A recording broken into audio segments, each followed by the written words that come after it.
முன்னெச்சரிக்கையே இல்லாமல் இன்றைக்கி நான் வந்து ஒரு ஹெல்த்தியான பிரேக்ஃபாஸ்ட் பண்ணி கொடுத்துருக்கேன். ஈஸி தான்.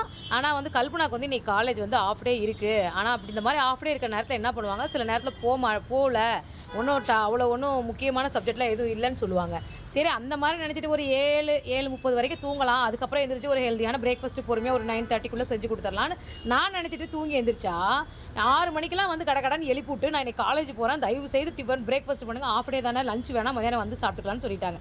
சரி ஓகே, குழந்தை படிப்புக்கு நம்ம ஏன் தடையாக இருக்கணும் அப்படின்ட்டு ஹெல்த்தியாக இருக்கணும், வேணால் டயட் வேறு. நார்மலாக இருந்தால் ஒரு தோசையை ஊற்றி சட்னி அரைச்சி கொடுத்துரும், அது நம்மளுக்கு கை வந்த கலை.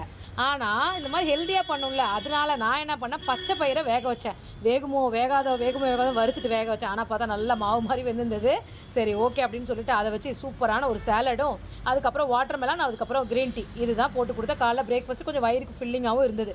அதனால் அவங்க சாப்பிட்டு கிளம்பிட்டாங்க. கல்பனா கிளம்புன உடனே நானும் கிளம்பிட்டு, ஏன்னா இன்றைக்கி சனிக்கிழமை தான் நம்மளுக்கு கலெக்ஷன் டே. இன்றைக்கி சஷ்டி நேரத்தில் போய் எங்கடா அம்மா மீன் கடையில் நிற்கிறாங்களேன்னு தயவு செய்து யாரும் தப்பாக நினச்சிடாதீங்க, அப்புறம் வருத்தப்படுவீங்க.